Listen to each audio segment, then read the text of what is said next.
Walz just addressed the state. ICE agents are going door to door, ordering people to point out where their neighbors of color live. Bro, I'm gonna be honest with you. First of all, it's so crazy. It's Nazi Germany. I think,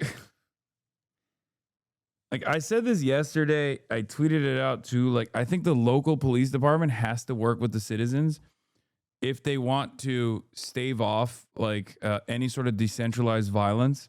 Because once people realize that the local administration, the local governments are not on their side, they're going to take matters of self-defense into their own hands. And from what I understand, like whenever cops are deployed, they side with ICE. So I don't know what the expectation is here. Like, I don't know how we fix it. It's pretty cooked. They're pulling over people indiscriminately, including U.S. citizens, and demanding to see their papers.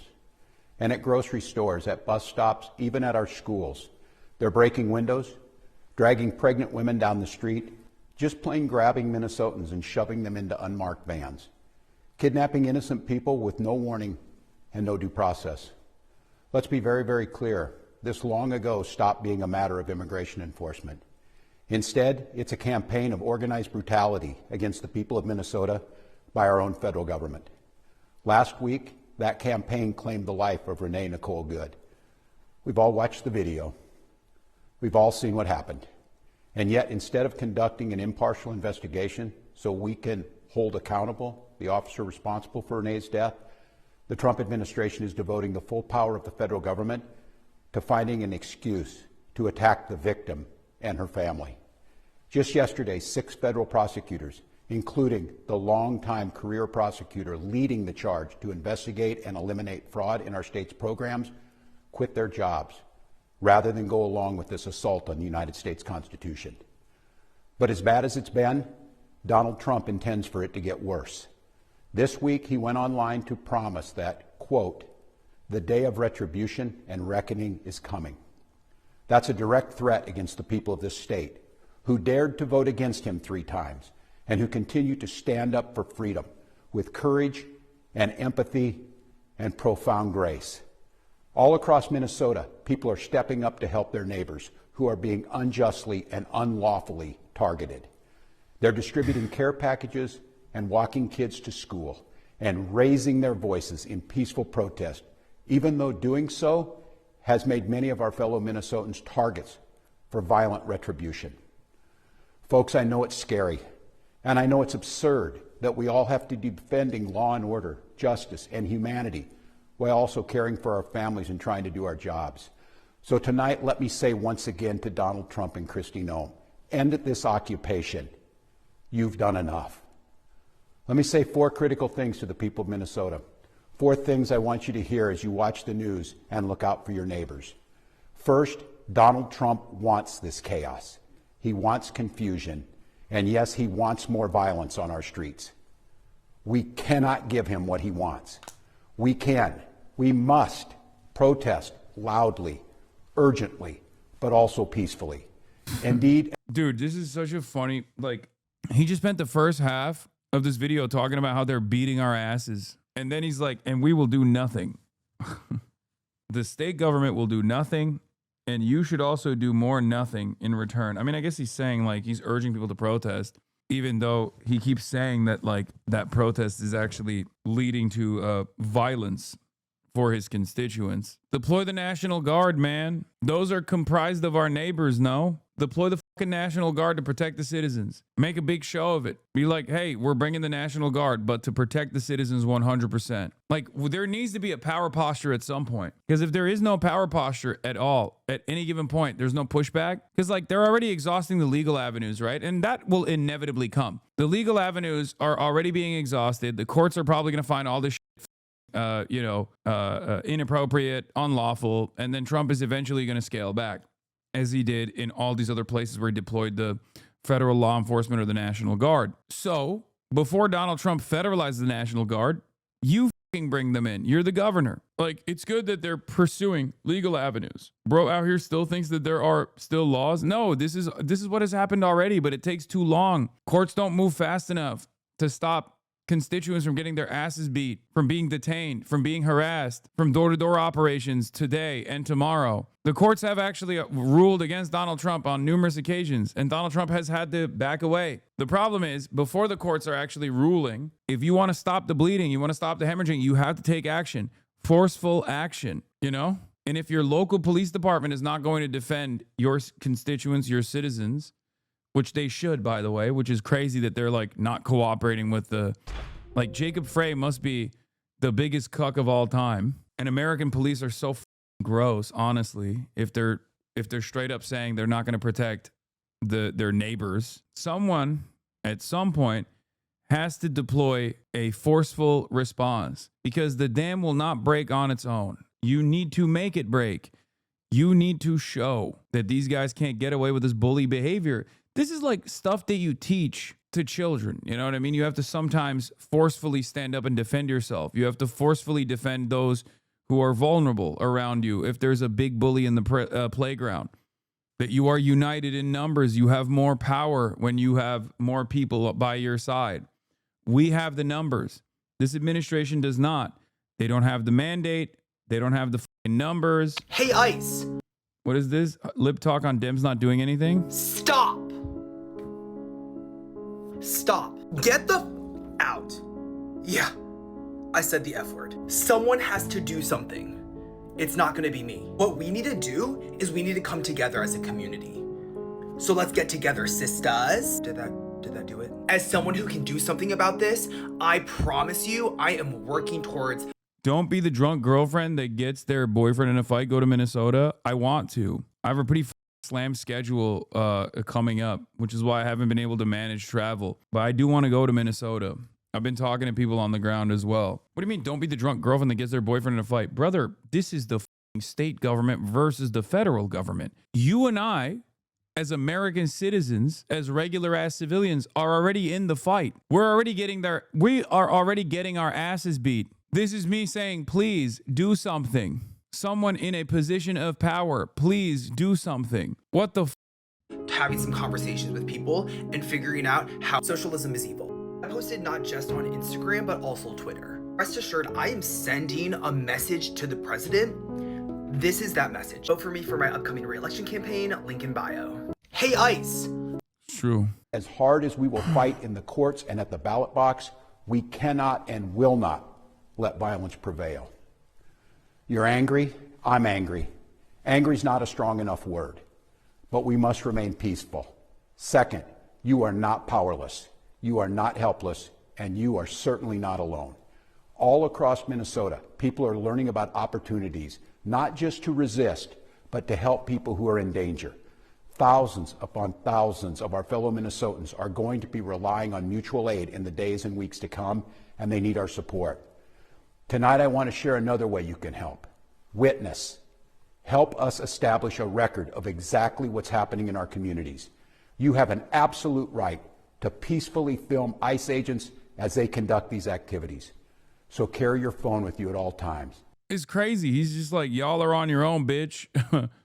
Yeah, just film stuff. If you get your ass beat, sorry. It is what it is, you know what I mean? It's all good, you know? If ICE beats your ass, yeah, it happens sometimes.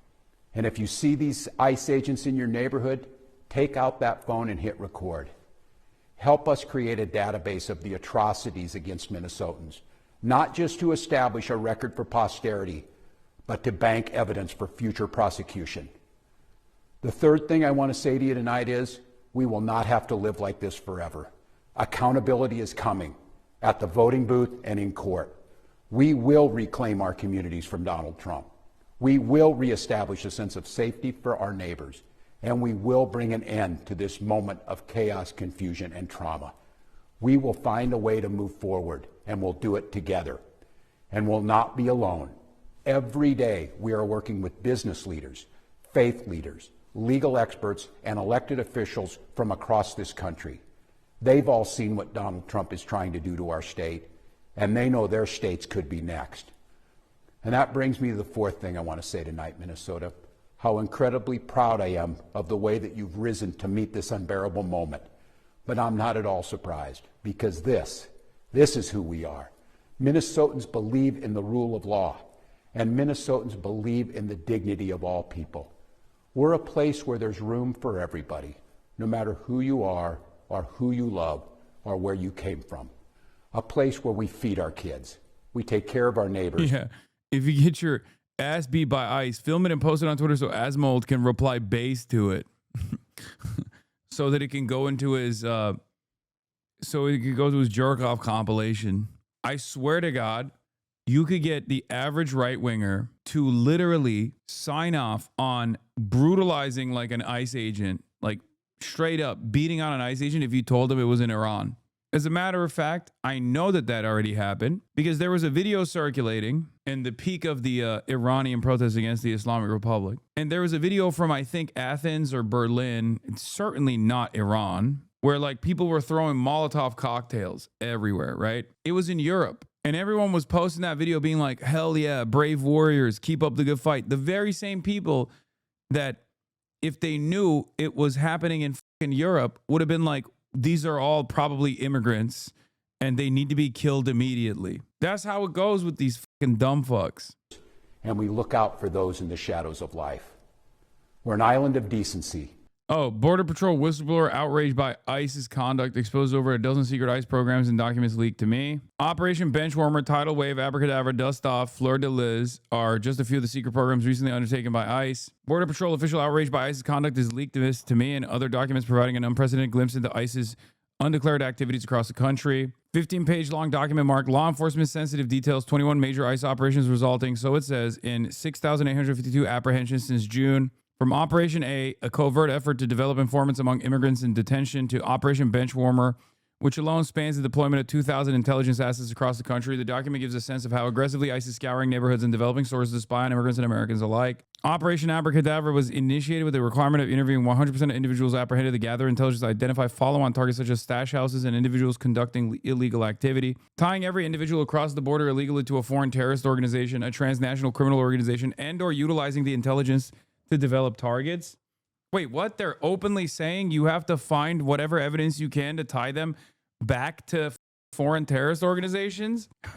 Hey guys, we have a super secret operation. It's called lying. Operation Lying About Immigrants. That's what we're calling it. Like, abracadabra is such a funny way to present this, where you just know that you're like trying to find whatever you can, whatever bullshit reason you can. Operation He's Got a Gun. Every ICE officer is supposed to have an extra side piece that they have that they can drop on top of any ICE victim that they kill, you know? Operation We're Framing You as a Criminal. This one's really good. Operation Stop Resisting is a training manual to make it seem like the person that you're trying to apprehend is actually resisting arrest, and therefore you can kill them. Wow. Operation Benchwarmer, plainclothes agents have been embedded in transport vans, sally ports, processing areas, and detention cells to gather important tactical intelligence and information. This national security colossal, over 20 years in the making, plays an intimate role in many of the ICE operations that you read about and many you don't. Yesterday, I reported on the deployment of hundreds of Border Patrol agents in Minneapolis to support ICE operations there in the wake of ICE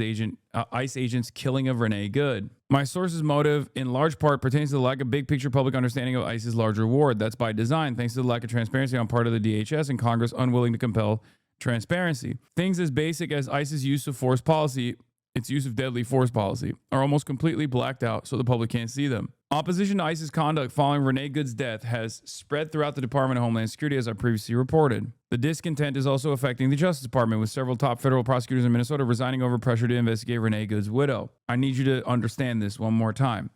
6 top prosecutors in the state of Minnesota resigned after the Department of Justice directed them to try to find crimes relating to Renee Good's widow. 6 prosecutors in the state of Minnesota resigned after the government killed Renee Good, and then went back to the prosecutors and was like, you have to find something that ties back Renee's wife to activist networks so we can get a big dub here. It's pretty crazy. Screenshots of documents referenced in the story are enclosed below. Oh, and if you work for the DHS, you know, you have tips. Also, part of why I get so many leaks, bigger media. Okay. Operation Los Angeles. USBP, Border Patrol, deployed to LA on June 6th to support ICE ERO with immigration enforcement and related riots and protests. At one point, USBP had 367 personnel deployed to Los Angeles to provide support for ICE in multiple areas. Total apprehensions 474. Operation at large throughout U.S. is nationwide operation significantly increased the number of illegal alien arrests with final orders of removal. Operation Tidal Wave, Operation Fleur de Lis, New Orleans sector. Abracadabra, we already covered that one. Operation Red Card, ICRO Boston for targeted at-large criminals who have been released back into the community after being charged with criminal actions. Operation Zulu Shield nationwide is a nationwide immigration enforcement operation with multiple iterations. USBP Special Operations Group collaborates with ICE, HSI, Federal Bureau of Investigation, National Targeting Center, National Gang Unit to target illegal aliens with various levels of criminal history. Yeah, once you get to like actual criminal history having migrants, by the way, the numbers diminish dramatically, if you noticed. All right, so then the rest of the leaks are just like not ongoing programs or whatever, and just where they've deployed with how many numbers and who have actually, how many people have been apprehended. Did you see this ratio? Oh, this was very funny. Homeland Security lies so frequently, it's pretty awesome. So Laura Jadid, a journalist with bylines in Politico, Rolling Stones, The Nation, New Republic, wrote a piece of great investigative reporting for Slate.com. In the piece, a few months ago, she says, ICE hired me. I didn't sign and submit any paperwork. I'm real outspoken about my opinion of the Trump administration, and I'm extremely Googleable. And yet, there it was in plain English. Welcome to ICE, my latest for Slate. And this, of course, shows how incredibly incompetent the hiring process looks like. And not only are they hiring whoever the wants to do it, there's no background check in the process as well. These are the people that we're arming, chat. We're making them train for 47 days, and then we're giving them weapons, and then we're sicking them on the homeland. How nutty is that, dude? Oh, here's what the Democrats are doing at a time when there's tremendous discontent towards ICE. It's illegal misconduct. It's, unsanctioned state murder, or rather sanctioned state murder, and all this stuff. You might be wondering, like, what are the Democrats doing to save the day? Well, don't worry. Richie Torres is here. He's introducing a bill that would require ICE officers to wear QR codes that you can scan to get their full name, badge number, and other identifying info. Remember when I joked about this when Joe Rogan brought it up? Yesterday when we were watching Joe Rogan bring this up in his conversation with Rand Paul, I said that sounds like a Democrat policy to be like, it's not the mass detention and mass apprehension that's the problem. Woke 2 is back, and these guys have found the liberal compromise position all on their own, Hey, it's not the mass apprehensions that are the problem. It's just that they're not doing mass deportation the right way. Okay, how about no mass deportation if it's for no real purpose?